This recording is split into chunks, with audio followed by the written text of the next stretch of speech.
passamos a palavra ao pastor Lúcio, pastor da Igreja Reformada do Brasil, e fará a apresentação do projeto DORT Brasil. E mais uma noite, graça e paz a todos. Nós ficamos alegres pela segunda noite da nossa conferência. Ontem eu expliquei um pouco sobre o projeto em si, as ações do projeto, e hoje eu quero brevemente explicar sobre esse livrinho que nós publicamos, embora você está vendo ali a palavra DORT, D-O-R-T, eu quero rapidamente falar, esse livrinho está disponível ali na livraria. De fato, já tem em português edições desse livro, você encontra ele na Bíblia de Genebra e também nas 3 formas de unidade publicado pela editora Cliri. E por que então uma outra edição desse livrinho? Nós, do ano passado para cá, temos trabalhado um pouco em cima dos cânones de Dort, examinando. E sobre o nome Dort, por exemplo, nós adotamos a forma D-O-R-D-T. Isso porque a palavra Dort é uma abreviação do nome da cidade onde aconteceu o sínodo, que é a cidade de Dordrecht, na Holanda. Os holandeses conhecem a forma Dort, que foi popularizada pelos ingleses, que passou para a América e que também chegou no Brasil. Mas é mais comum essa forma Dort. Mas nós não escolhemos ela somente porque os holandeses gostam dela. O pastor Abraham é holandês e gosta também dessa palavra, mas não foi só por isso. Se você fizer uma pesquisa rápida no Google e botar D-O-R-T, você vai descobrir que vai aparecer muito mais coisas relacionadas com aquela doença, DORT, que é similar à LER, né, a lesão por esforço repetitivo, do que sobre o sínodo. Mas quando você coloca a forma DORT, que é a forma usual, então você vai descobrir muita coisa sobre o sínodo. Então, isso para nós era suficiente para justificar essa pequena mudança. Outra mudança, o pastor Abrão já explicou ontem, geralmente falamos sobre arminianos, então até nas edições anteriores, os cânones de Dort, os 5 artigos de fé contra os arminianos, e nós alteramos para remonstrantes. E a razão disso é porque os remonstrantes, aqueles que apresentaram a queixa formal aos estados holandeses, eles tinham um pensamento um pouco diferente do próprio Jacob Arminius. E o documento que eles apresentaram ao governo holandês, então, foi protocolado com o nome de remonstrância, que nem deriva do holandês, mas do latim, já que a primeira parte do sínodo de Dort foi toda em latim. Deve ter sido uma coisa linda, hein? Todo mundo falando latim, porque era a língua acadêmica na época, e os estrangeiros que vieram para o sínodo de Dort podiam falar o latim, mas eles nunca poderiam falar holandês. Só quem consegue falar holandês é holandês mesmo. É difícil o negócio. Então, para facilitar a comunicação durante a primeira parte do sínodo, com a presença dos delegados estrangeiros, então foi adotada a língua acadêmica da época, o latim. Então, o documento também protocolado em latim tinha, portanto, a remonstrância, o protesto. Talvez a palavra que poderia se combinar melhor seria chamá-lo de protestantes, naquele contexto. Alguns arminianos de hoje, às vezes, gostam de dizer, nós também somos reformados, mas isso é completamente contrário à natureza da discussão naquele momento. O máximo que eles poderiam alegar é, nós somos os protestantes, por causa do documento apresentado.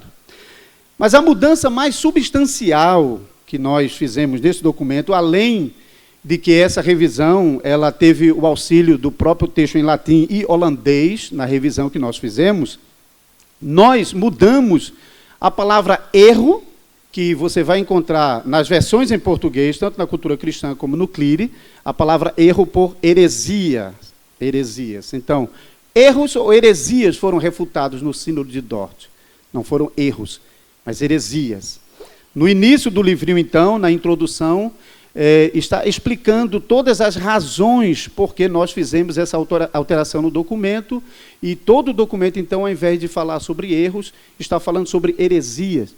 A palavra holandesa usada no documento original para a nossa tradução, que chegou em nossas mãos como erro, não fala de fato sobre erro, fala sobre um erro proposital, intencional, e não aquele tipo de erro que você, quando localiza, você dá lá um delete e corrige o erro, né? No computador a gente não vê isso. Parece um erro, corrige. Você reconhece que é um erro e você corrige. Não foi o caso dos arminianos, dos remonstrantes. Eles não simplesmente cometeram um erro. Eles tinham uma posição muito firme sobre aquilo que eles estavam afirmando contra as confissões reformadas. Da mesma forma, os reformados eram bem firmes na sua convicção de que a confissão de fé adotada pela Igreja era a exposição fiel das Sagradas Escrituras. E razão por quê, depois do sínodo, os remonstrantes, eles perderam seus cargos públicos, foram removidos dos púlpitos, alguns deixaram o país, e até teve a situação de Oldenbarnevelt, que teve que ser decapitado porque ele estava movimentando realmente uma revolução civil dentro do país. Então, não se trata de coisinhas simples para tratarmos como meros erros. Então, esse artigo explicativo tem aqui, além dos outros documentos, como a remonstrância e a contra-remonstrância, que são os documentos que geraram toda a discussão durante o Sínodo de Dort. Então, você vai encontrar nesse documento, além das revisões, vai chamar a sua atenção para o fato de que os cânones não estão tratando de erros, mas de heresias que perturbaram a igreja do passado e que se o pastor Abrão terminou a sua fala introdutória antes dizendo, se não é para a gente se levantar contra isso e realmente lutar contra isso, então não faz sentido todo o nosso esforço. E nós estamos desprezando o sangue que os nossos santos irmãos no passado derramaram na defesa da fé evangélica. Então, hoje nós somos chamados a não refazer o que eles já fizeram no passado, mas de preservar aquilo que foi assentado como a estrada que nós, como cristãos reformados, devemos prosseguir. Então, é nesse sentido, nesse sentimento de convicção da verdade bíblica da palavra de Deus que nós estamos tratando, que nós, então, estamos promovendo essa conferência. Eu fico feliz de que vocês estejam aqui hoje. Quantos não vieram ontem e estão vindo aqui pela primeira vez? Só para a gente ter uma ideia. Então, já um bom número. Ótimo. Maravilha. Então, nessa primeira palestra com o pastor Jim, eu já apresentei ontem, o pastor Jim, ele é canadense, enviado ao Brasil como missionário pela Igreja Reformada de Aldergrove. Ele tem servido em apoio às Igrejas Reformadas do Brasil, é diretor do Instituto João Calvino, que é o Seminário das Igrejas Reformadas, mas também tem trabalhado em cooperação com a expansão da doutrina reformada em nosso país, por isso trabalhamos em cooperação com muitas outras igrejas, especialmente igrejas presbiterianas.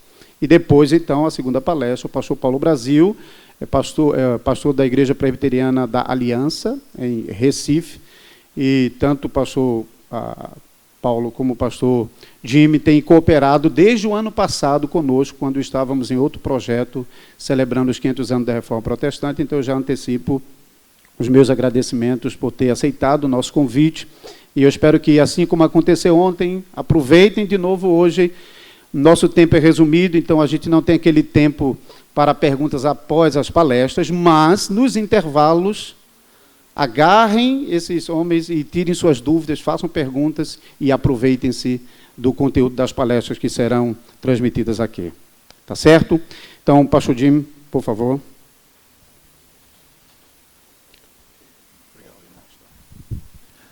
Boa noite. Realmente é um prazer para mim estar aqui com vocês essa noite mais uma vez.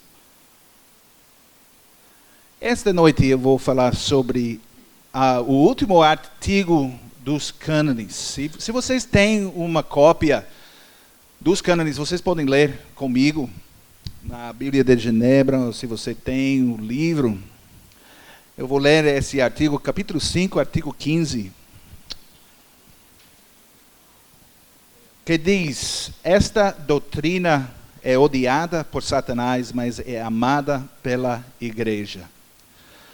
E o artigo diz: esta doutrina da perseverança dos verdadeiros crentes e santos, assim como a convicção que tem dela, Deus revelou abundantemente em sua palavra, para a glória do seu nome e a consolação dos piedosos.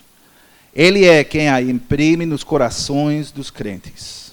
É algo que a carne não compreende, que Satanás odeia, que o mundo zomba, que os ignorantes e os hipócritas ultrajam e que os heréticos atacam. A noiva de Cristo, por outro lado, sempre amou muito eternamente esta doutrina e sempre a defendeu firmemente como a um tesouro de valor inestimável.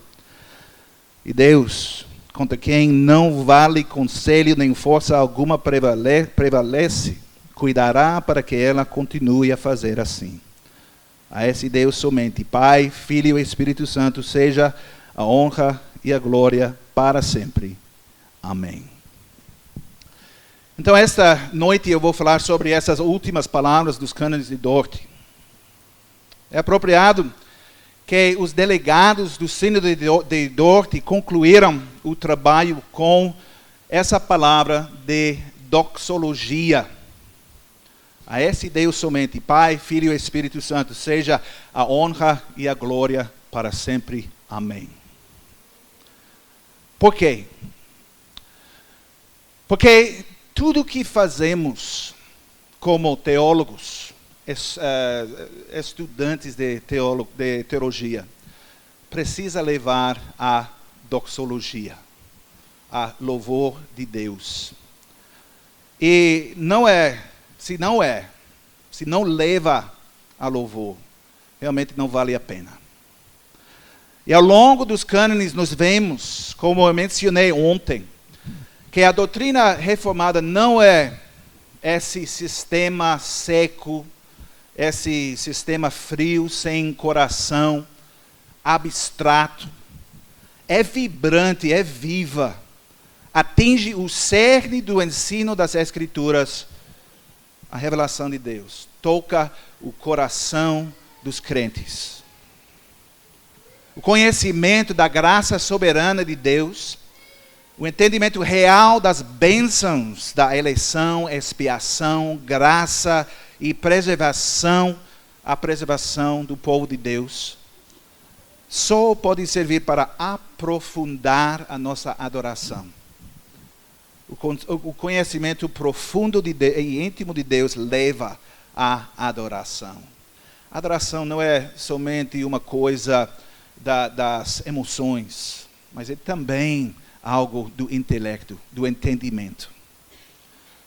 E assim, neste último artigo dos cânones de Dort, a Igreja Reformada confessa que a noiva de Cristo sempre amou a doutrina da perseverança dos verdadeiros crentes.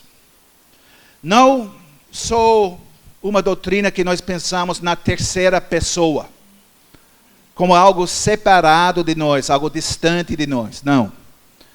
Também é a convicção que cada crente pode ter sobre sua própria perseverança. Os verdadeiros crentes, esse artigo afirma, sempre defenderam essa doutrina como um tesouro de valor inestimável. E Deus cuidará de que ela continue fazendo o mesmo. E novamente aqui nós vemos a mão de Deus em ação. É Deus que preserva o seu povo na verdade, de modo que perseveramos. É Deus que opera essa alegria nos nossos corações, pela natureza dessa doutrina e também pela aplicação pessoal dessa doutrina na nossa vida. E é Deus que garantirá que essa doutrina e a sua aplicação não desapareçam. Mas essa confissão pode levar a dúvidas. Pode perguntar, por que essa confissão, essa doutrina desapareceria? Por que seria abandonada? Por que todo cristão não se apagaria a essa doutrina a todo custo? Se essa doutrina realmente é tão bonita como nós dizemos, reconfortante e de fato bíblica, Porque não seria universalmente aceita em todas as igrejas evangélicas, por todos os cristãos evangélicos. Por que não? E a nossa confissão é clara na sua resposta a essa questão também. Porque essa doutrina é algo que a carne não compreende, o mundo zomba, os ignorantes e hipócritas ultrajam e os heréticos atacam. E finalmente, o aspecto que eu quero destacar nessa palestra, essa doutrina é algo que Satanás odeia. A doutrina é amada pela igreja, mas odiada por Satanás.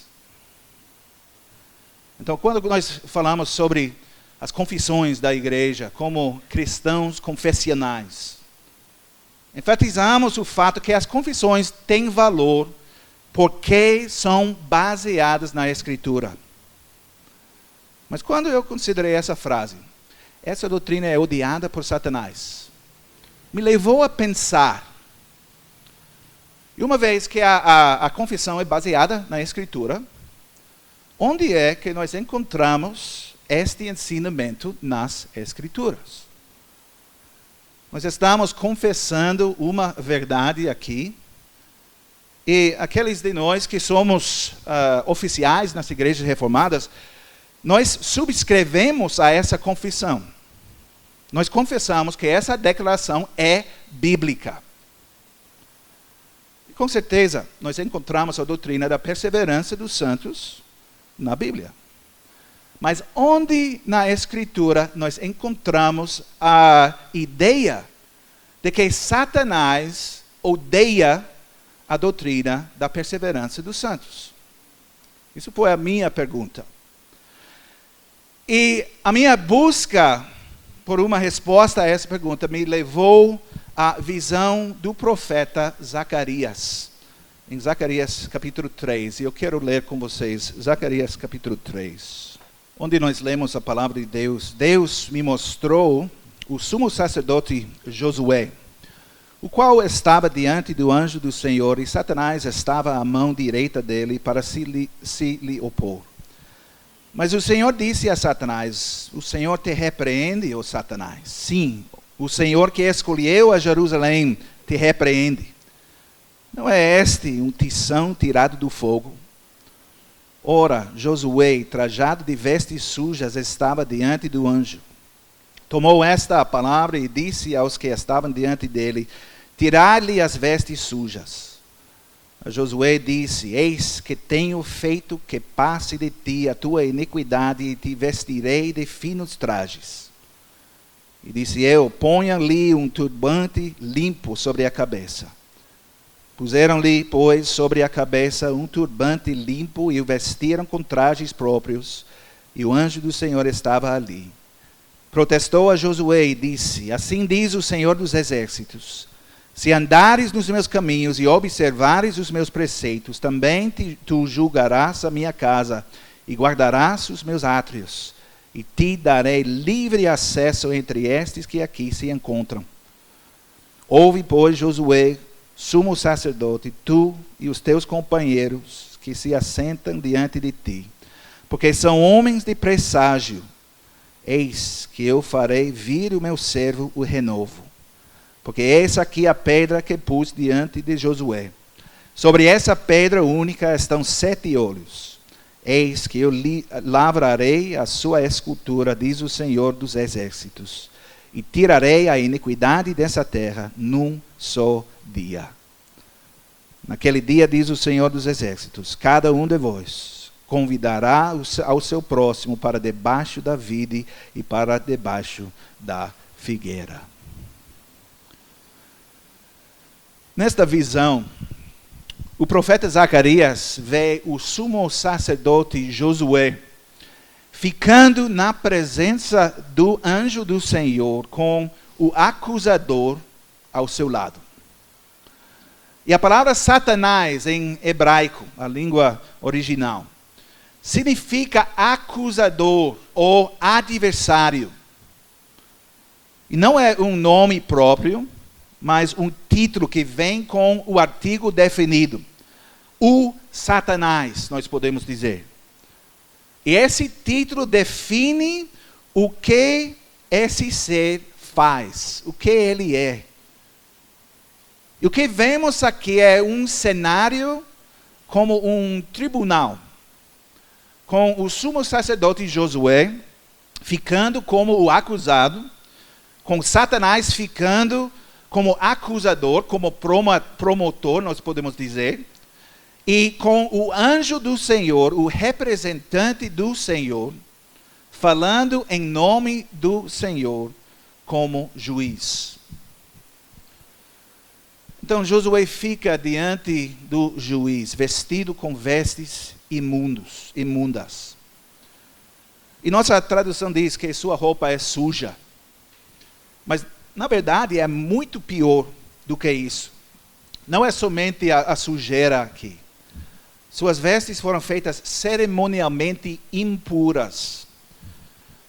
E a descrição é de roupas manchadas com algo que vem do corpo humano. Sangue, ou urina, ou excremento.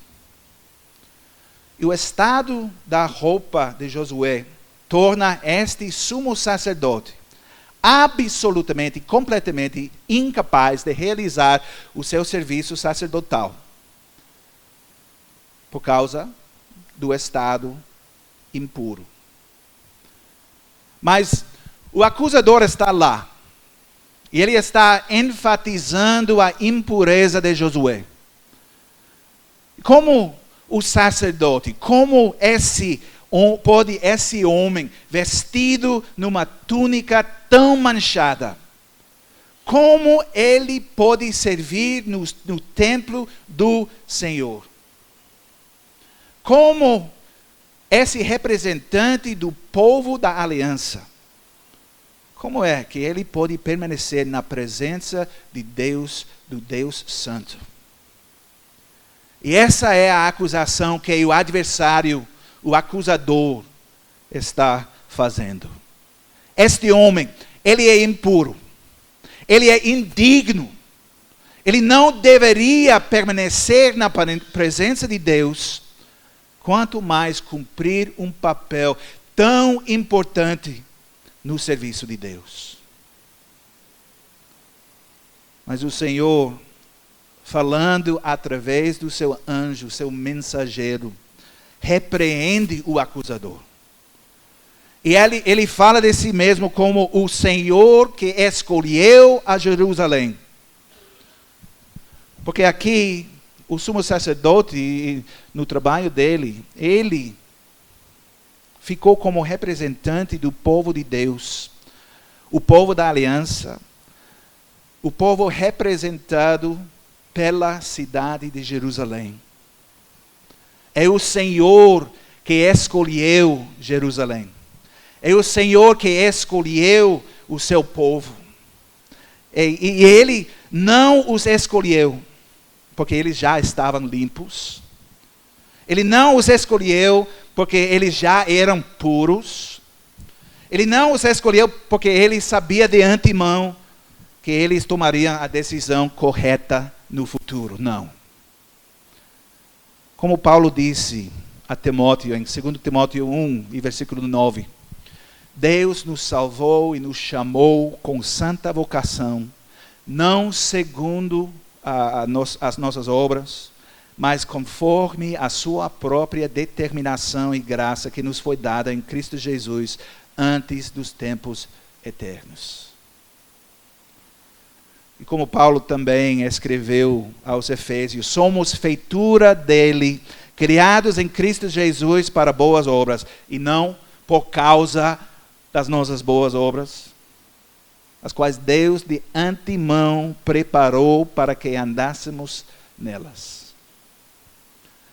E essa é a doutrina, uma doutrina explicada nos cânones de Dort, a doutrina da eleição incondicional. A eleição de Deus baseada na sua graça. E não no que ele vê que as suas criaturas humanas vão fazer. Irmãos, nós somos como Josué, tições tirados do fogo.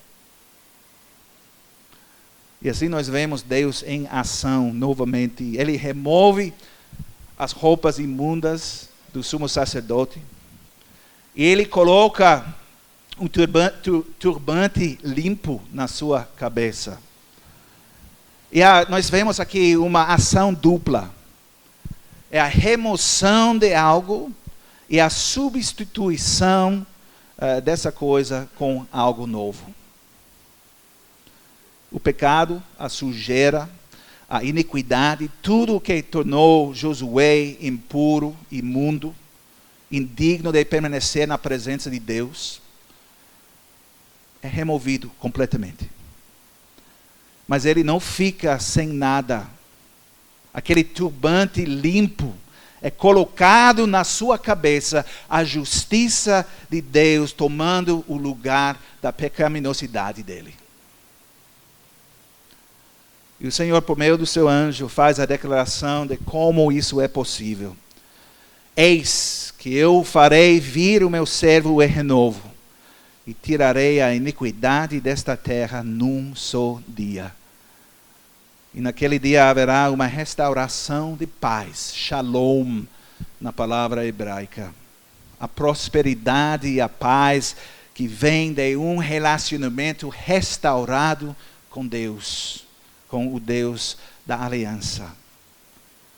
E nós encontramos a descrição dessa paz nos termos típicos da antiga aliança. Cada um de vós convidará o seu próximo para debaixo da vide e para debaixo da figueira. É uma figura muito bonita. E agora, pensando no nosso assunto, pense na posição do acusador. É semelhante à posição do acusador no livro de Jó, nos primeiros capítulos daquele livro, onde ele está fazendo a acusação contra Jó, dizendo que Jó só serve ao Senhor por causa das bênçãos que ele estava recebendo. Por causa das dons de Deus. Mas vemos o Senhor removendo toda a força dessa acusação por causa do seu próprio trabalho de restauração, de purificação. A depravação total é superado pela expiação perfeita de Deus. O Senhor renova e restaura o seu povo como obra da sua graça. Essa graça soberana. E porque essa salvação é a obra de Deus, a obra do Senhor, do começo ao fim, é perfeita, é permanente e não pode ser tirada. O povo de Deus, limpo da sua sujeira, vestido em vestes limpas, perseverar por causa da preservação de Deus. E assim, as acusações do acusador são tornadas sem sentido pelas próprias ações de Deus. O Satanás, o acusador, está lá, indefeso e frustrado, irritado, impotente, enquanto suas acusações não têm impacto. É de admirar que essa doutrina é, na verdade, e todas as doutrinas da graça, que essa doutrina seja odiada por Satanás. E precisamos pensar, quem é Satanás? O que é que ele quer? Eu quero ler com vocês de 1 Pedro, capítulo 5.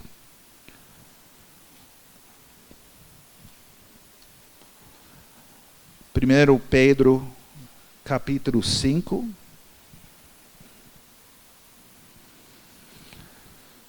E versículos 8 a 11.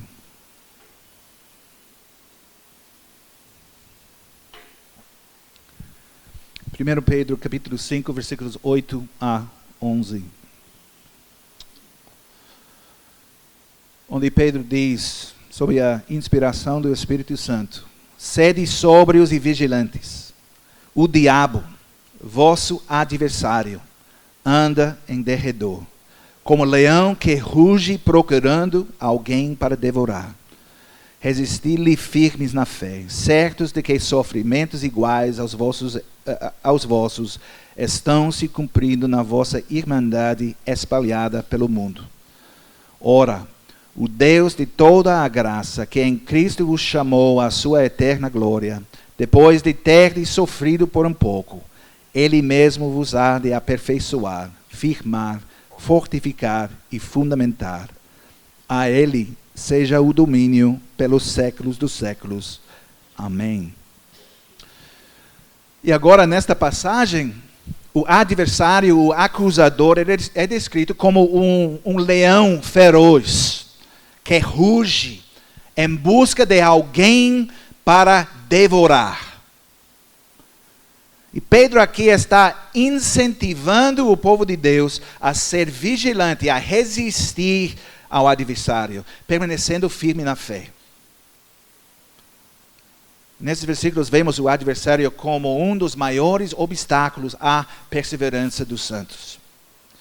O que ele quer é desviar o povo de Deus, para nos induzir a abandonar a fé, a desistir da luta, a nos pressionar até que desmoronemos sobre esse peso.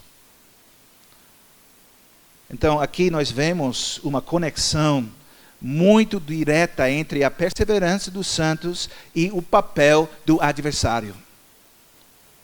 Porque, novamente, nesta passagem, nós vemos o papel ativo de Deus na preservação daqueles que pertencem a Ele. É o Deus de toda a graça, que nos chamou em Cristo para a sua glória eterna, que nos aperfeiçoará, confirmará e fortalecerá. E no final, para aqueles que pertencem ao seu Senhor e Salvador Jesus Cristo, o rugido do leão, o adversário, o acusador, é nada mais do que ruído, cheio de som e fúria, mas nada significando. É o rugido de um inimigo sem poder. É o ruído frustrado de um inimigo que está enfrentando o Deus Criador Todo-Poderoso. Um inimigo que simplesmente não pode vencer. Nós precisamos reconhecer a presença de nosso inimigo e o perigo que ele representa. Precisamos ser lembrados de que estamos ativamente envolvidos numa batalha espiritual. E essa batalha é uma batalha na verdade. Não podemos esquecer esse fato. Devemos permanecer vigilantes. Mas, ao mesmo tempo, não devemos superestimar o poder do inimigo, como frequentemente acontece nas igrejas que se concentram na guerra espiritual, nos demônios, na ligação de Satanás. Porque Satanás não é o igual e o oposto de Deus.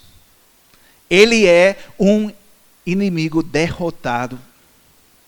E em união com Cristo, não temos nada a temer.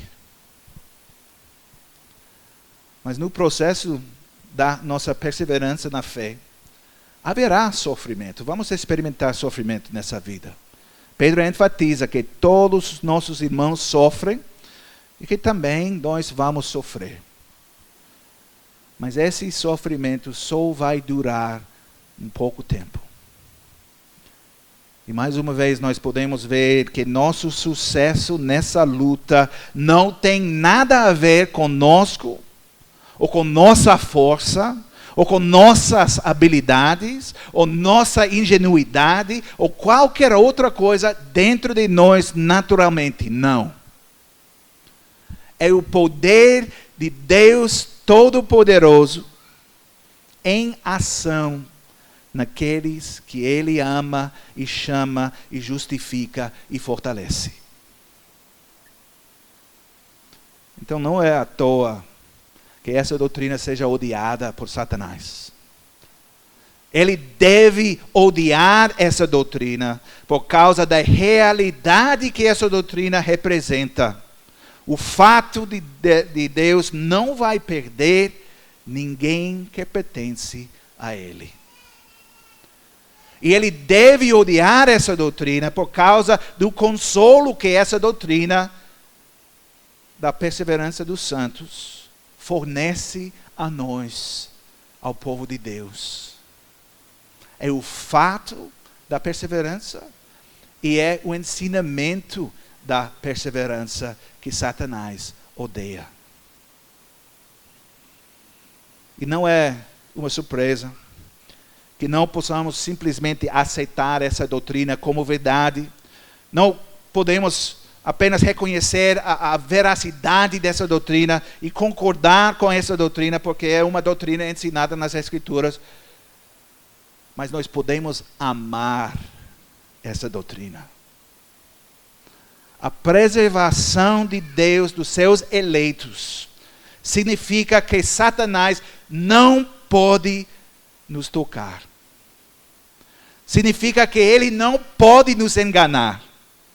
Significa que não temos nada a temer dele. Em união com Cristo, pela fé, podemos ter a confiança. E essa é a confiança que Satanás não quer que nós tenhamos. Ele quer destacar a roupa suja que nós estamos usando. Ele quer nos lembrar de nossos pecados horríveis, das nossas falhas, da nossa fraqueza, da nossa incapacidade. Ele quer que não tenhamos certeza da nossa salvação. Porque essa incerteza é um sintoma da falta de confiança em Jesus Cristo. E quando nós faltamos confiança em Jesus Cristo, somos presas fáceis. Quando imaginamos que estamos ficando firmes apenas por causa dos nossos próprios esforços, nossa própria força, podemos facilmente perder essa confiança quando nós tropeçamos, nós caímos. Que inevitavelmente acontecerá nessa vida. Porque nós conhecemos, nós reconhecemos a nossa fraqueza. Nós sabemos nossa falta de habilidade. O que precisamos não é mais autoconfiança, como alguns pregadores pregam. Não é mais confiança em nós mesmos. O que precisamos é da plena confiança de que nossa salvação e a nossa perseverança no caminho da salvação até o fim, essas coisas estão completamente, 100% nas mãos de Deus. Cada capítulo dos Cânones de Dort inclui uma rejeição dessas heresias. E na rejeição das heresias, 5º capítulo, erro número 6, nós encontramos o erro muito sério dos remonstrantes, que os cânones estavam confrontando. E esses seguidores de Arminius afirmaram que, por sua própria natureza, a doutrina da certeza da perseverança e da salvação causa falsa segurança e é prejudicial à piedade, à moral, à oração e a todos os outros santos exercícios. De fato, eles disseram, é louvável duvidar. Exatamente o contrário. É louvável duvidar, eles disseram. Mas os delegados do Sínodo de Dort responderam assim: Esse erro desconhece o poder eficaz da graça de Deus e a operação do Espírito Santo que habita em nós.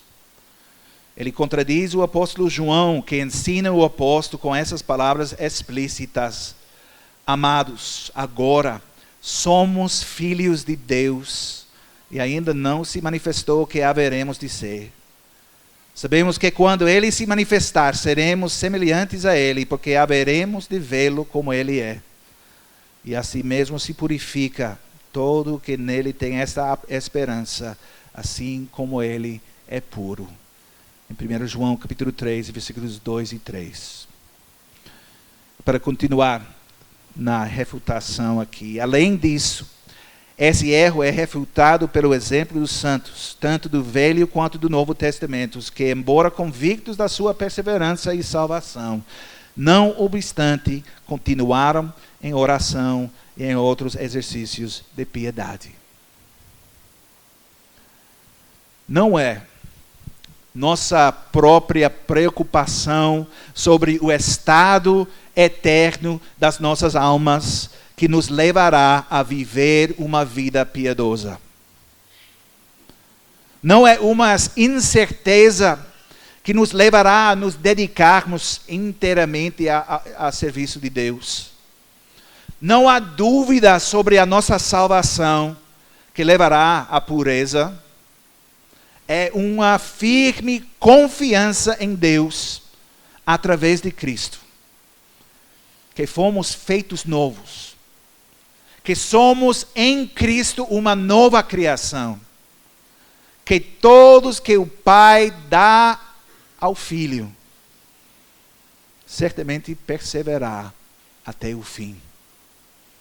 Confiança, e confiança no objeto correto, que é Cristo, é um dom de Deus, um dom que levará a uma vida de obediência e obediência alegre. Uma vida de medo é uma vida de escravidão. Pessoas que realmente vivem com medo sobre seu destino final, seu destino eterno, estarão constantemente lutando para fazer o suficiente.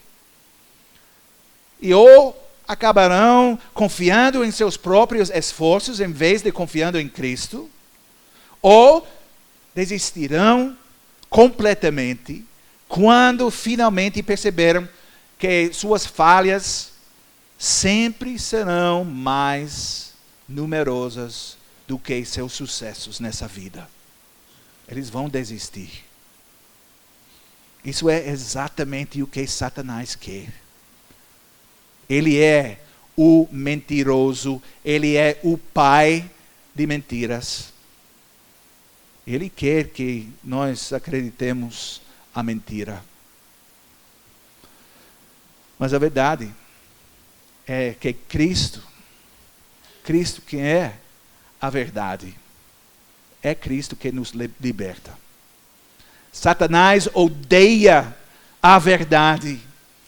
E por isso ele odeia Cristo, e ele odeia tudo que Cristo ensina, ele odeia a obra de Cristo por meio do Espírito Santo. E por isso ele odeia a doutrina da perseverança dos santos. E assim, em conclusão, como o povo de Deus, nós precisamos aprender, e nós sabemos isso, porque nós sabemos a nossa tendência. Nós precisamos aprender a amar as coisas certas. E também nós precisamos aprender a odiar as coisas certas também. Ame o Senhor e odeie o pecado e todos os seus resultados. Ame a verdade e odeie qualquer distorção ou deturpação da verdade. Nós podemos saber que se Satanás odeia a doutrina da perseverança dos santos, é uma boa indicação de que é uma doutrina que nós devemos amar. Porque é a verdade de Deus.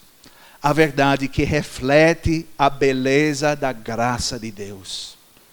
A glória de quem é o nosso Deus. E o que a graça dele significa para nós.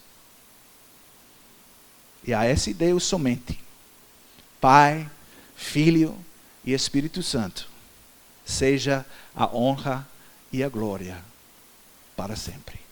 Amém. O ministro da Igreja Presbiteriana da Aliança, em Recife, nos conduzirá nesta palestra. É muito bom tê-lo aqui em nossa igreja. Deus o abençoe. Que a graça do Senhor seja com todos os irmãos. A nossa palestra, dando continuidade ao tema que o pastor Jimmy já começou a tratar, sobre a perseverança. Eu vou lidar especificamente com o tema a preservação dos eleitos pelo uso dos meios. Vamos falar um pouco da doutrina da preservação, da perseverança e também os meios de graça que Deus concedeu à sua igreja. Nós vamos, nesse momento, e eu queria que você comigo abrisse as Escrituras, por favor, especificamente no primeiro livro dos Reis, segundo livro dos Reis, capítulo 5, verso 1 a 14. Segundo livro dos Reis, capítulo 5, verso 1 a 14. Naamã, comandante do exército do rei da Síria, era grande homem diante do seu senhor e de muito conceito, porque por ele o Senhor dera a vitória à Síria. Era ele herói da guerra, porém leproso. Saíram tropas da Síria e da terra de Israel, levaram cativo uma menina que ficou ao serviço da mulher de Naamã. Disse ela à sua senhora: tomara o meu senhor estivesse diante do profeta que está em Samaria, ele o restauraria da sua lepra. Então foi Naamã e disse ao seu senhor: assim e assim falou a jovem que é da terra de Israel. Respondeu o rei da Síria: vai, anda, e enviarei uma carta ao rei de Israel. Ele partiu, levou consigo 10 talentos de prata, 6.000 ciclos de ouro e 10 vestes festivais. Levou também ao rei de Israel a carta que dizia: logo em chegando a ti esta carta, saberás que eu te enviei Naamã, meu servo, para que o cures da sua lepra. Tendo lido o rei de Israel a carta, rasgou as suas vestes e disse: acaso sou Deus com poder de tirar a vida ou dá-la, para que este envie a mim um homem para eu curá-lo da sua lepra? Notai, pois, e vede que procura um pretexto para romper comigo. Ouvindo, porém, Eliseu, homem de Deus, que o rei de Israel rasgara as suas vestes, mandou dizer ao rei: por que rasgaste as tuas vestes? Deixai-o vir a mim, e saberá que há profeta em Israel. Veio, pois, Naamã com seus cavalos e os seus carros e parou à porta da casa de Eliseu. Então Eliseu lhe mandou o mensageiro, dizendo: vai, lava-te 7 vezes no Jordão, e a tua carne será restaurada e ficarás limpo. Naamã, porém, muito se indignou e se foi dizendo: pensava eu que ele sairia a ter comigo, pôr-se-ia de pé, invocaria o nome do Senhor seu Deus, moveria a mão sobre o lugar da lepra e restauraria o leproso. Não são porventura Abana e Farfa, rios de Damasco, melhores do que todas as águas de Israel? Não poderia eu lavar-me neles e ficar limpo? E voltou-se e se foi com indignação. Então se chegaram a ele os seus oficiais e lhe disseram: meu pai, se te houvesse dito o profeta alguma coisa difícil, acaso não a farias? Quanto mais já que apenas te disse: lava-te e ficará limpo. Então desceu e mergulhou no Jordão 7 vezes, consoante a palavra do homem de Deus, e a sua carne se tornou como a carne de uma criança, e ficou limpo. Amém. Há um aspecto que eu queria destacar como introdução da nossa fala, irmãos. a nossa resistência à execução das nossas obrigações ou daquilo que foi ordenado pelo Senhor para ser feito. Há uma clara resistência nossa em fazer aquilo que Deus nos mandou fazer. Interessante que esse Naamã estava afligido por uma lepra, né? A serva da sua esposa disse que um profeta em Samaria poderia curá-lo, como nós lemos. Então ele viajou até Eliseu, homem de Deus, e lá ele enviou o mensageiro a Naamã e disse que as seguintes palavras: você tem que se lavar 7 vezes no Rio Jordão e sua carne ficará restaurada e limpa. Veja, é engraçado que é um meio que foi ordenado, não é? Fácil, muito mais fácil de ser feito, e o resultado seria maior do que ele podia imaginar, que era simplesmente vai, se lava e você ficará curado. Naamã esperava que o profeta oferecesse a ele um meio dramático. Um meio para chegar àquele objetivo seria dramático. Uma cura, simplesmente assim. Naamã ficou irado com isso. Nós temos vários rios aqui na Síria, citou o nome dos rios, e são bem melhores do que o rio Jordão. Você percebe, e aqui eu vou rapidamente começar a fazer algumas reflexões diretas no nosso ponto. Você percebe que na prática, não é, comumente nós temos dificuldade de fazer aquilo que foi ordenado pelo Senhor, pela simplicidade daquilo que foi ordenado. Leia a Bíblia, ore, participe do culto público, guarde o dia do Senhor, participe dos sacramentos, se submeta à palavra.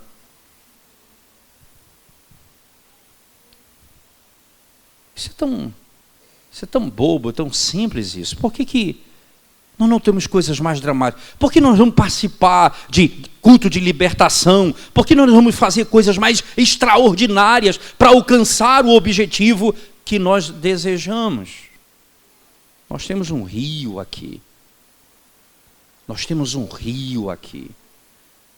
Mas esse rio, o Jordão, é pequeno, e o próprio rei diz lá, o capitão diz lá, os rios da Síria são melhores do que os rios de Israel. É interessante nós pensarmos um pouco nisso, e aqui vai a nossa tentativa de conectar com o tema especificamente, é que entenda uma coisa fundamental.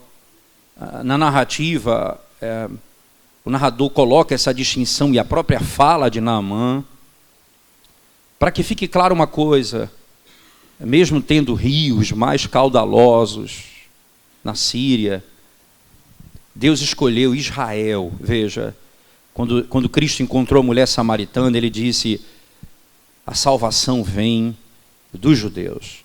Historicamente, a redenção, ela vem dos judeus, ela é histórica, não é? Então, se eu não estou conectado com a redenção historicamente, se a obra da redenção não ocorreu pelos meios que o próprio Deus estabeleceu e como Ele ordenou na sua palavra, então não adianta você fazer outras coisas que não vai dar resultado, não funciona. Então, por exemplo, comumente a gente diz assim, a gente não entende por que os crentes começam a ficar fracos na fé e vão abandonando a igreja e vão se tornando incapazes de dar continuidade ao caminho do Evangelho, e aí eles começam a criar uns conceitos.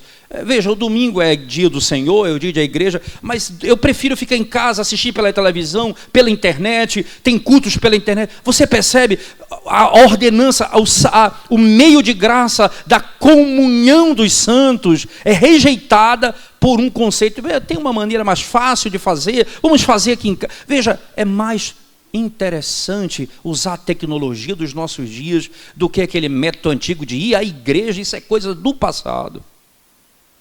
E a igreja é coisa do passado. Hoje a gente está conectado. Hoje eu não escuto mais os meus pastores. O meu pastor hoje mora a 200 mil quilômetros daqui e eu falo com ele pela internet todo dia. É nos meus presbíteros, no meu conselho. Não funciona mais isso. É muito simples esse negócio de ir à igreja. É muito simples esse negócio de orar. É muito simples esse negócio de ler a Bíblia. É muito simples esse negócio de ouvir a pregação todo domingo. Eu quero algo diferente. Problema, irmãos. Que primeira coisa, isso está conectado com a história da redenção. Segundo, isso foi ordenado por Deus. Vai, entra no rio, se lava e você vai ficar curado. Isso foi ordenado por ele.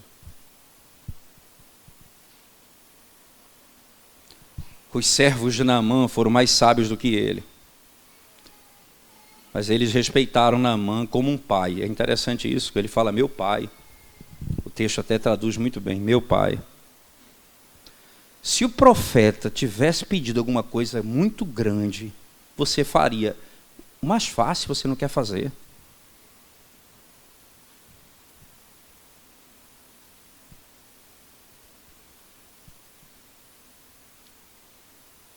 Lave-se e fique curado. E o verso 14 diz, não é, que ele entrou 7 vezes no Jordão, de acordo com o que foi dito pelo profeta, e ele ficou curado. Quão tolo Naamã se revelou, duvidando da palavra e o meio que Deus estabeleceu para o fim que ele ordenou. Nós somos muito parecidos com Naamã, no que diz respeito às nossas obrigações espirituais e a realização dos meios de graça que Deus nos deu. Deus determinou alguns meios para que nós possamos mortificar os nossos pecados, para que possamos ter firmeza no Senhor, como oração, leitura da Bíblia, participação nas ordenanças do culto público, como ministro da palavra de Deus, o sacramento, a comunhão dos crentes, dos santos. Normalmente nós vamos tender a minimizar tais coisas, dizendo isso é perda de tempo. Práticas tão simples. Porque vem algo que me chama a atenção, muito prático também, eu diria. Como é que eu vou orar pedindo a bênção de Deus por algo que Ele não ordenou eu fazer? O que eu espero quando eu pratico e acho que vou chegar a um determinado resultado que Deus não ordenou e não prometeu nada naquilo ali? Como eu oro? Agora você imagina a simplicidade de vir à igreja e submeter-se à adoração ao Senhor, ouvir a pregação dominicalmente da palavra de Deus. Isso, eu posso sair de casa e dizer, Senhor, em obediência aos teus mandamentos, em obediência aos teus ensinamentos, eu vou à tua casa, juntamente com os meus irmãos, e eu anseio por ouvir a tua voz, fala comigo. Você entende? Senhor, eu estou fazendo aquilo que o Senhor me mandou fazer. O Senhor disse, vai, se lava no Rio Jordão e fica limpo. Vai lá, pratica isso, espera em mim.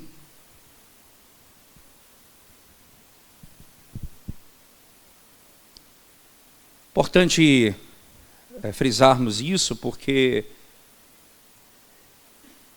na preservação do crente, irmãos, dos eleitos, por meio, no uso dos meios, você vai compreender algo que nos ajuda a entender algo muito claro nesse conceito aqui. Os meios são determinados por Deus. Eles não são dissociados dos decretos, entenda? Os decretos e os meios são exatamente, eles são ordenados por Deus. Quando você separa os decretos dos meios, você pode se tornar um remonstrante, tranquilamente.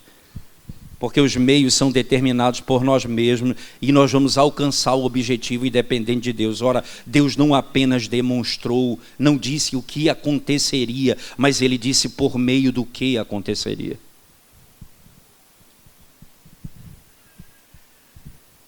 Não há como você pensar o contrário disso. Nós temos que orar ao Senhor, irmãos, porque se nós orarmos ao Senhor, nós vamos encontrar a graça que Ele prometeu na oração. Se nós lermos a Bíblia, na expectativa de que estamos fazendo aquilo que Ele nos mandou fazer, em obediência a Ele, nós vamos encontrar aquilo que Ele nos prometeu encontrar. Se nós viermos ao culto para ouvir a pregação da palavra, nós vamos receber conforto, encorajamento, exortação, que Ele nos prometeu por meio da sua palavra. Se eu não faço aquilo que Ele ordena, pelo meio que Ele ordena, certamente você não vai estranhar porque que a igreja começa a cair em grande angústia de alma. Irmãos que vão se abandonando a igreja, pessoas que vão deixando a casa do Senhor, o pecado que domina a vida da igreja, porque nós escolhemos meios que não são os meios que Deus ordenou para realizarmos. Como é que um crente, e por que eu preciso agora compreender o primeiro aspecto? Veja, o primeiro aspecto é esses meios que Ele estabeleceu, a pregação da palavra, não é? E aí os meios de graça que vão estar envolvidos, como a oração, a leitura e todo esse processo, mas há um elemento anterior, que é a preservação. Por que nós vamos ser preservados? Por que nós vamos perseverar até o fim? Qual é o fundamento disso? Entende? É porque eu faço alguma coisa e aquilo que eu faço vai demandar de Deus a obrigação de cumprir alguma coisa a mim, isto é, a minha salvação depende exclusivamente da minha própria obediência. Você entende como eu posso rapidamente cair no erro quando eu uso equivocadamente os meios que Ele me deu para alcançar os fins que Ele determinou? Eu posso transformar os meios simplesmente em obra, se eu não entendo que é parte dos mesmos decretos que Ele estabeleceu. Então veja, irmãos, os santos vão perseverar até o fim, pelas seguintes evidências. Primeira coisa, porque o Senhor prometeu. Ele disse o seguinte, não é? Aqueles que confiam no Senhor serão como o monte Sião, que não se abalam. Salmo 125 nós lemos, você vai encontrar isso. João 10, 28 a 29. Que o Senhor não deixará, não permitirá que aqueles que estão nas mãos dEle sejam arrancados da mão dEle. Como Isaías 27 vai dizer, se o Senhor guardar, ninguém poderá tirar das suas mãos. Nenhum mal lhe sucederá. O Senhor prometeu e as suas promessas são realidade. Segundo, veja, há um aspecto muito claro, e isso é importante nós entendermos, porque a confiança dos santos na perseverança da vida eterna, ela repousa especificamente por aquilo que Deus é, isto é, Ele é imutável, e por Ele ser imutável, aquilo que Ele prometeu não pode ser revogado. Aquilo que ele prometeu jamais poderá ser revogado. Se ele falou, entenda, a sua palavra é aquilo que ele é. E entenda isso, a palavra de Deus é eterna, Deus é eterno. A palavra de Deus é imutável, Deus é imutável. Se as suas promessas foram determinadas, e se ele ordenou aqueles que serão salvos antes da fundação do mundo, e esses são conhecidos dele, esses vão perseverar até o fim. E como é que se conhecem esses? Quais são os meios que se conhecem esses? O meio, porque eles creem na pregação do Evangelho. Porque os seus olhos foram abertos, eles confiam em Cristo. Entenda, a lógica bíblica é clara: aqueles que foram eleitos serão salvos pela pregação do Evangelho. Eles vão crer no Evangelho de Cristo. Se nós não compreendermos dessa forma, se a nossa perseverança depende das nossas ações, nós rapidamente cairemos no pecado de acreditar que nós terminamos com a carne o que foi começado pelo Espírito. Lembrando das palavras do próprio Paulo à igreja dos Gálatas, quando disse no capítulo 3 dos Gálatas: me admiro de vocês que tão rapidamente deixaram o Evangelho. Porque começando pelo Espírito, agora vocês estão se aperfeiçoando pela carne. Não há nada que você possa dizer que a minha ação concede algo a mim que Deus não ordenou em Cristo Jesus. Que a minha ação vai adquirir algo para mim mesmo que não foi dado pelo próprio Senhor Jesus Cristo, conquistado por Ele. Você entende que por isso que fazer o que Ele manda é submeter-se à autoridade dele. Isso é lógico, veja. É por isso que eu não vou por outro meio alcançar aquilo que Ele me deu, é pelo meio que Ele ordenou. Não é outro caminho, é esse o caminho que eu vou alcançar aquilo que Ele mesmo me ordenou. Essa confiança nós não podemos deixar de lado. Perceba uma coisa importante, irmãos. Por isso que, naquilo que acabamos de ouvir na palestra anterior, é uma doutrina que Satanás odeia, porque, de modo muito claro, existem algumas coisas que acontecem no caminho que fazem com que os hipócritas sejam lançados fora do meio da igreja e, ao mesmo tempo, faz com que os verdadeiros crentes sejam firmados no Evangelho. Por exemplo, a tentação de Satanás.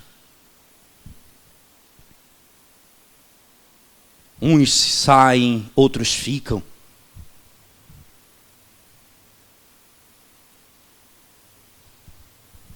Aqueles que são do Senhor, e aí você vai lembrar muito bem, quando Pedro, não conseguindo orar com Cristo, não usando os meios de graça, dorme e Jesus está sendo tentado no jardim, que prefigura e traz a imagem do próprio Éden, porque lembra, foi lá no Éden que o diabo e a morte ganharam todo o poder, e é no jardim que ela vai receber o golpe fatal, quando Cristo vai vencer a tentação e o diabo ali no jardim. Mas Pedro não consegue orar com Cristo, e o que acontece logo em seguida? Ele vai negar a Cristo. Mas antes de Pedro negar a Cristo, veja, foi tentado por Satanás e caiu. E lembra das palavras de Jesus a Pedro: Pedro, Satanás quer peneirar a tua alma, mas eu já orei por ti. Jesus não disse isso a Judas, porque a tentação de Satanás jogou fora o hipócrita e trouxe a firmeza daquele que é guardado por Cristo.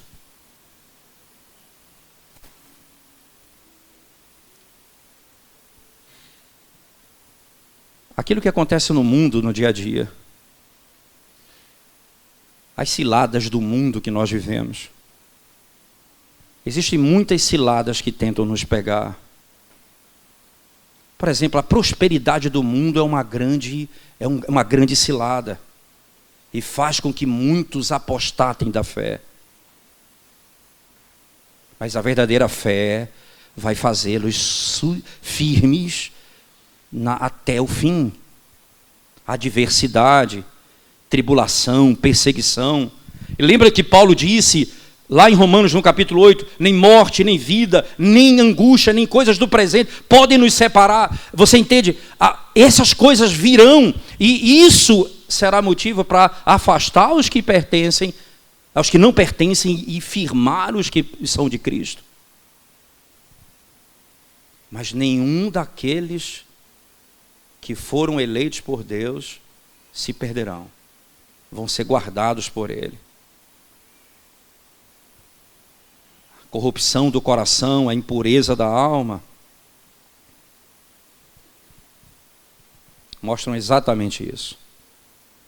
Como que nós temos categoricamente uma ordem dada por Deus de fazer aquilo que Ele apontou na palavra, como que Ele nos preserva, mas não nos preserva pela justiça da nossa obediência, porque o que nós fazemos é fruto da graça que nos foi concedida. As obras que são realizadas, até mesmo os meios que são praticados, eles são frutos da graça dos eleitos, que só pertence aos eleitos. Não é porque você vai dizer, Senhor, eu oro, então o Senhor vai fazer. Eu leio a Bíblia, então o Senhor vai fazer. Você vai esperar nele. Você vai poder esperar nele, porque faz o que ele mandou. A tua perseverança não depende das tuas ações, explicitamente, depende da graça de Deus. Mas a graça de Deus opera em você as ações pelos meios que ele determinou. E esses meios, então, produzem graça dentro de nós. Ora, irmãos, você pode pensar as promessas de Deus, a imutabilidade de Deus, o mérito e a intercessão de Cristo, a habitação perpétua do Espírito em nós, tudo isso são seguranças que nós temos de que nós não vamos perecer. Tudo isso são firmezas que o Senhor nos concede. É por essa verdade que nós somos seguros. Mas os meios que Ele nos deu são muito claros, irmãos. As obrigações da religião, o exercício da graça, da fé, a oração, a leitura da palavra, são princípios claros que trarão aquilo que foi prometido pelo Senhor, como aconteceu com Naamã, naquele sentido. O nosso coração quer receber de Deus por meios que Ele não ordenou, mas só receberão por meios que Ele ordenou. A graça que Ele estabeleceu antes da fundação do mundo. Esse conceito nos ajuda o Dr. Joe B., que tem uma ideia que eu acho bem interessante quando ele resume esses conceitos em alguns pontos importantes no livro chamado A Promessa, o que ele trata literalmente com a doutrina da promessa de Deus. E ele diz uma coisa que nos chama muita atenção. Ele diz assim, veja só, irmãos, enquanto os meios de graça conduzem à promessa de Deus, ou levam à promessa de Deus, de que nós vamos frutificar, a maneira e o tempo em que eles darão fruto são sujeitos à glória e à infinita sabedoria de Deus. O tempo que isso vai acontecer está determinado por Ele. Entende? Os meios que eu vou utilizar eu vou fazer o que Ele mandou, no tempo que Ele mandou, eu vou fazer e eu vou aguardar pela sabedoria e no tempo em que for dar mais glória a Ele. As irmãs e os amigos de Lázaro disseram: se o Senhor tivesse aqui, Lázaro não teria morrido. Jesus disse: essa doença não é para a morte, é para a glória de Deus. Deus vai ser mais glorificado na ressurreição dele do que na cura dele. O tempo determinado por Deus é que vai dar mais glória a ele, e que isso vai acontecer para a glória de Deus, é determinado por ele. Eu vou usar os meios que ele mandou. Os piedosos, algumas vezes, irmãos, andam sem conforto nessa vida, porque eles colocam sobre si mesmo,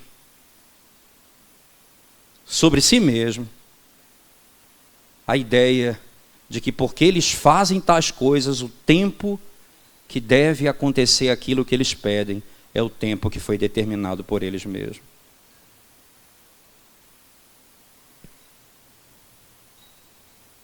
Nós não nos esforçamos para crescer em santidade,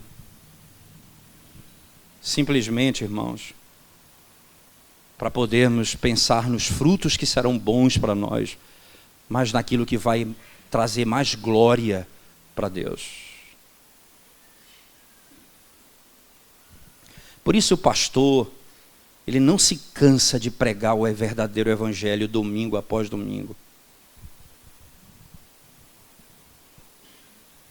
Porque o que vai trazer mais glória a Deus é o genuíno evangelho pregado no poder do Espírito Santo, no tempo determinado por Deus.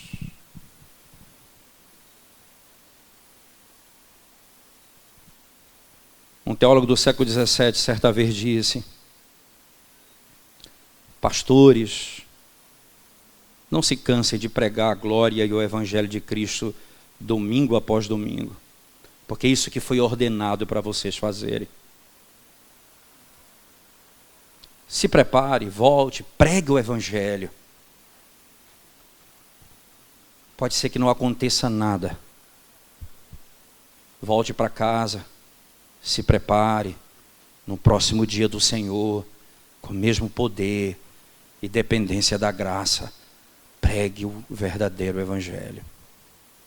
Talvez não aconteça nada, não tem problema. Volta, ora, se prepara e prega de novo o evangelho da graça. E volta, não muda o evangelho, porque isso é o que foi ordenado por ele. Porque você não sabe o dia, diz o autor, e que Deus derramará sobre nós o seu Espírito, e a glória do evangelho de Cristo será vista pelos homens.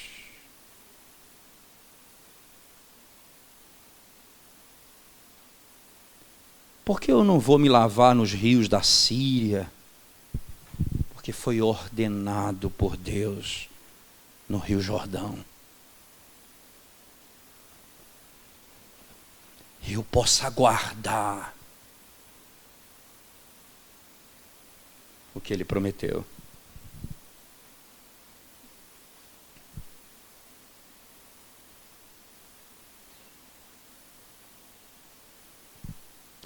Preste atenção, irmãos. Lembre-se, cada obrigação que Deus requer de nós foi transformada por Ele em promessa.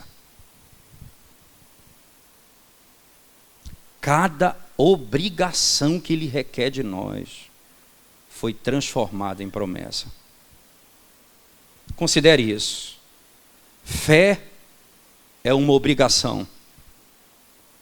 E uma promessa. Lá em 1 João 3,23, em Zacarias 13,9. Fé é obrigação. Você tem de crer para ser salvo.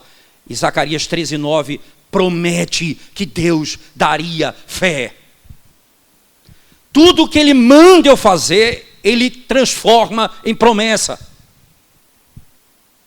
Ainda, mortificação é uma obrigação. Colossenses 3,5. E uma promessa. Miqueias 7,19. Deus promete a mortificação dos nossos pecados.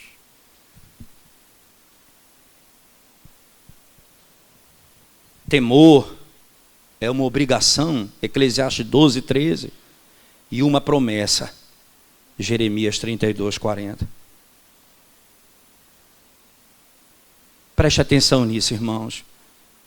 Pela graça de Deus, você foi capacitado a realizar as suas obrigações e ordenanças dadas pelo próprio Deus, diante de Deus.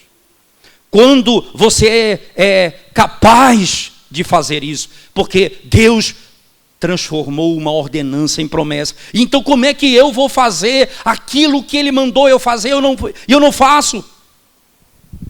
Eu confio nas promessas. Você entende? Eu creio nas promessas. Essa promessa é que é minha garantia. Não é a minha obrigação feita, mas a promessa. Eu faço o que Ele mandou eu fazer, porque há promessa no que Ele mandou eu fazer. Eu confio na promessa, não na minha obra. A minha perseverança depende dEle.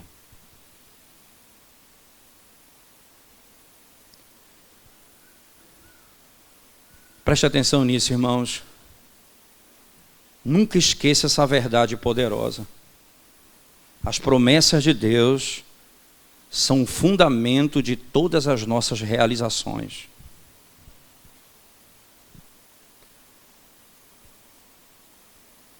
Porque por nossas obras, nós não fazemos que Deus cumpra as suas promessas. Mas por suas promessas, Ele nos capacita a fazer suas obras.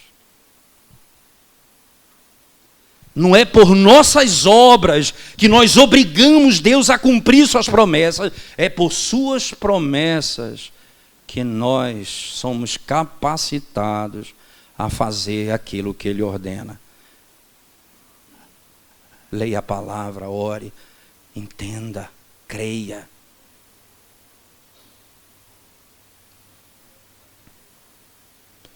Não há outra maneira de você compreender tal realidade. Porque em nada você vai poder usufruir desses meios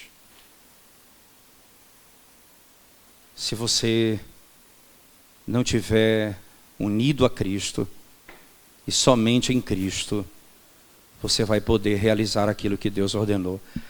Não foram vocês que me escolheram, eu escolhi a vós e designei que vocês dessem frutos. Eu designei que vocês dessem frutos.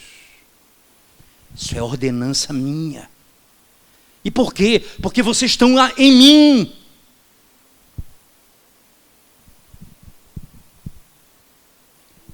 A perseverança e a preservação dos eleitos vai se revelar exatamente porque as nossas realizações não são nossas obras que são aceitas por Deus, mas é a promessa de Deus capacitando os seus eleitos a fazerem aquilo que Ele ordenou fazer.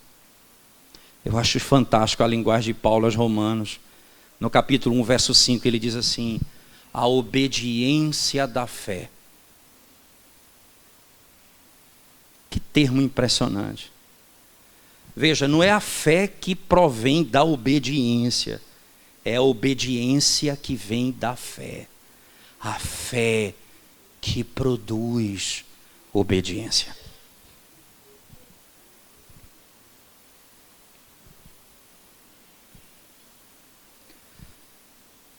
O fato é que nós, como igreja, e aqui eu preciso alertar os irmãos disso, somente eu como pastor presbiteriano, os irmãos da igreja reformada, eles vivem uma realidade na igreja local, mas eu como presbiteriano sei, junto com os irmãos, da nossa própria realidade e das nossas lutas como igreja. E como nós rapidamente abandonamos a simplicidade das ordenanças divinas pela complexidade de um mundo moderno e ainda com isso queremos receber, ou adquirir, ou conquistar, ou esperar de Deus aquilo que Ele não prometeu.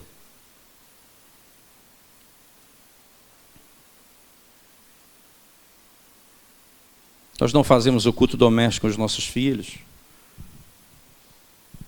E nós queremos que os nossos filhos conheçam a Cristo. Nós não temos tempo de oração sozinhos em casa. E nós estamos prontos para viver uma vida de falsidade. Porque sempre queremos o aplauso de quem nos vê, mas nunca daquele que nos vê sozinho no nosso quarto.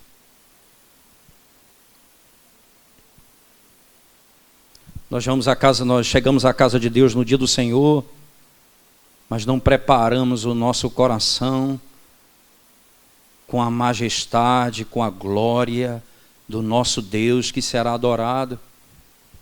Não oramos pelo pregador, não buscamos a Deus para que Ele use a pregação da palavra para falar conosco. E nós queremos colher os frutos.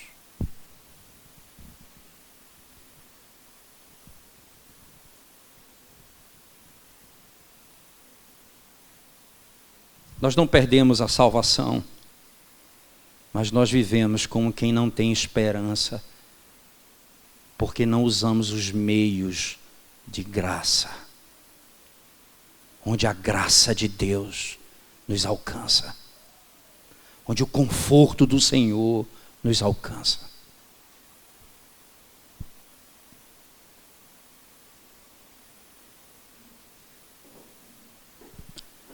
Quando você tiver dificuldade de orar,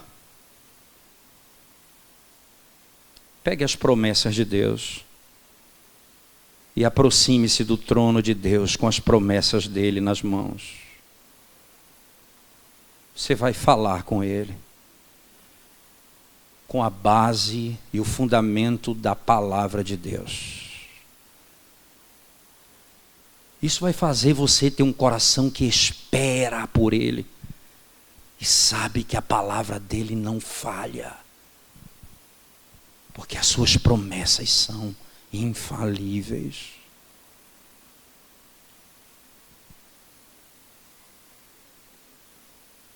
Preste atenção, irmãos. E você vai aguardar na providência dele. Quando o Senhor será mais glorificado na resposta à minha oração,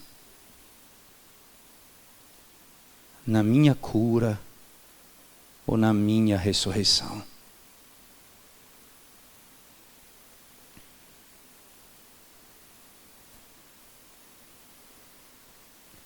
Tenha certeza que Deus está mais pronto para te ouvir do que você para falar.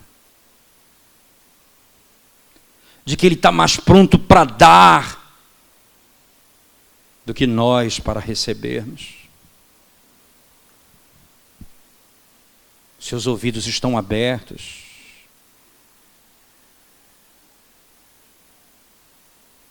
Deus te deu tempo de aflição, porque é o tempo que você tem uma audiência com Ele, e você não vai sair diante do trono dEle.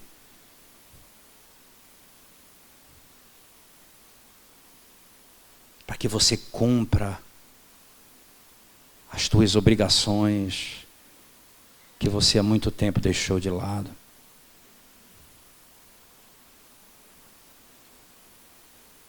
O teólogo diz: quando nós oramos, nós pedimos, nós buscamos e nós batemos. Ele diz, não é uma simples repetição, é uma gradação. Peça como um pedinte, busque como quem tem uma lanterna atrás de algo precioso, bata como quem tem poder, bata. Peça com seus lábios, Busque com o seu coração, bata com a sua mão. Porque Ele prometeu assim, e nós confiamos nele.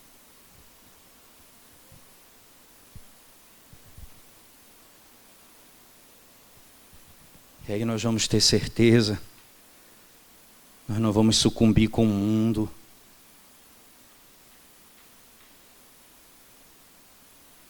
O relativismo que permeia a nossa sociedade vai chegar aos nossos ouvidos, mas o nosso coração vai estar diante da palavra de Deus, que é imutável, infalível.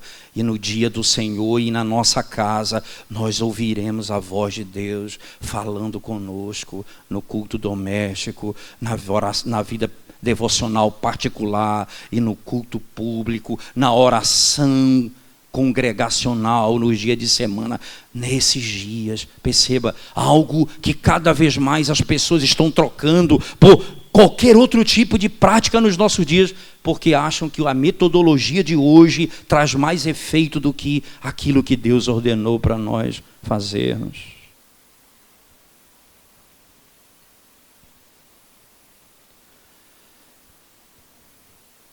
Se tem um dia que tudo isso acontece com muita glória, esse é o domingo, o dia do Senhor.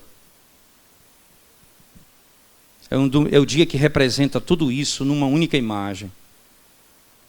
Nós deixamos todos os nossos afazeres para chegar diante de Deus, para ouvi-lo falar, para cantar louvores a Ele, para buscarmos a sua face e para termos comunhão uns com os outros.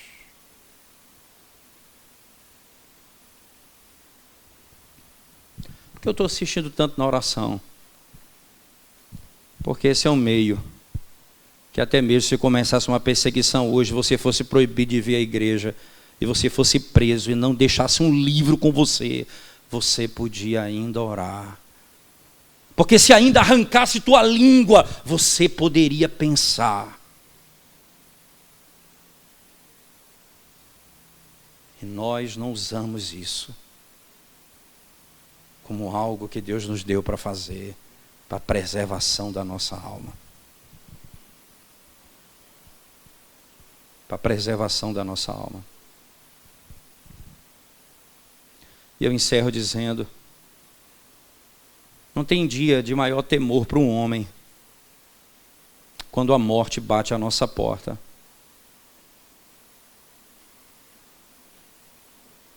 É a maneira como nós usamos os meios de graça. Mostrará muito como nós temos nos alimentado daquilo que Deus nos ordenou fazer. A nossa mente não está impregnada da eternidade.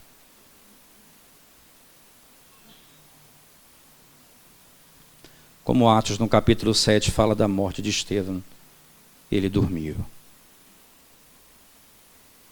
Ele foi apedrejado. E a sua morte foi serena. Porque a sua mente era impregnada. Ele viu o Senhor no trono.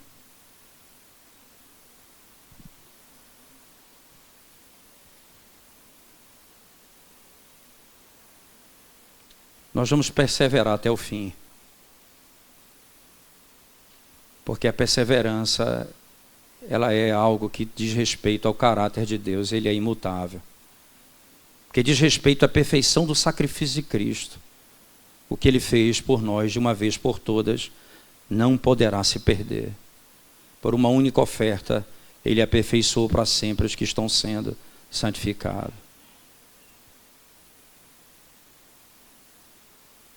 Aquilo que Deus fez em Cristo por nós é suficiente para nos guardar das tentações de Satanás, das ciladas do mundo e da perversidade dessa terra que vivemos.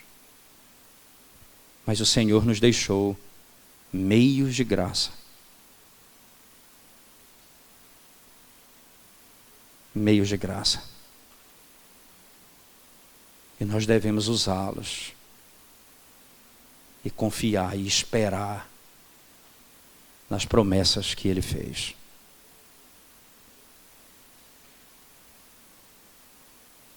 Qual a expectativa quando você vem à igreja? Qual a expectativa quando você está diante dos seus irmãos?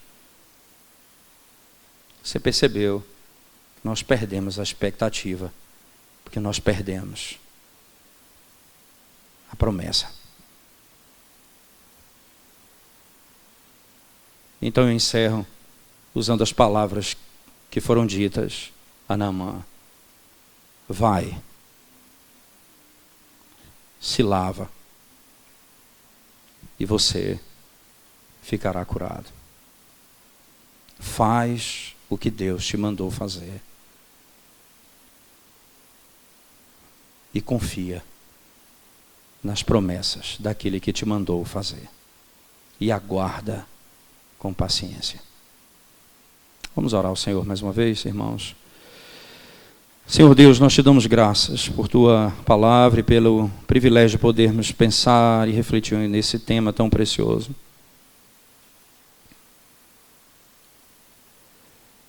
Sabemos, Senhor Deus, que o nosso coração precisa ter a confiança clara de que nas tuas promessas nós teremos as fontes da salvação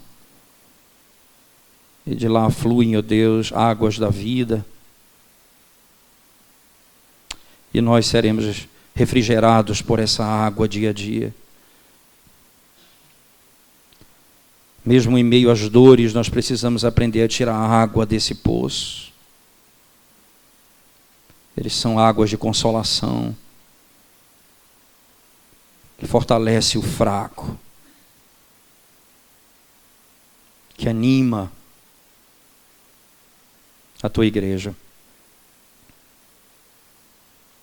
Por isso, Senhor, ajuda-nos a realizarmos aquilo que o Senhor nos mandou fazer, conforme o que o Senhor mandou fazer, para a glória do Senhor.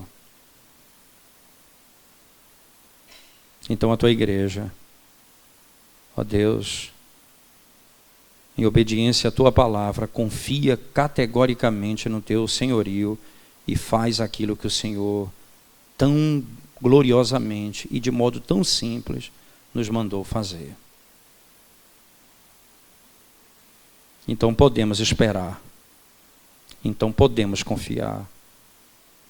Mas não podemos esperar, nem podemos confiar quando não fazemos aquilo que o Senhor não nos mandou fazer. Ajuda a tua igreja, porque cada vez mais teremos a certeza, quando buscarmos por meio dos meios que o Senhor nos deu, firmeza, fé, confiança e esperança no Senhor, no meio desse mundo caído. Tudo isso te pedimos, para a tua glória tão somente, e para o bem da tua igreja. Em nome de Jesus nós oramos. Amém, Senhor. Amém.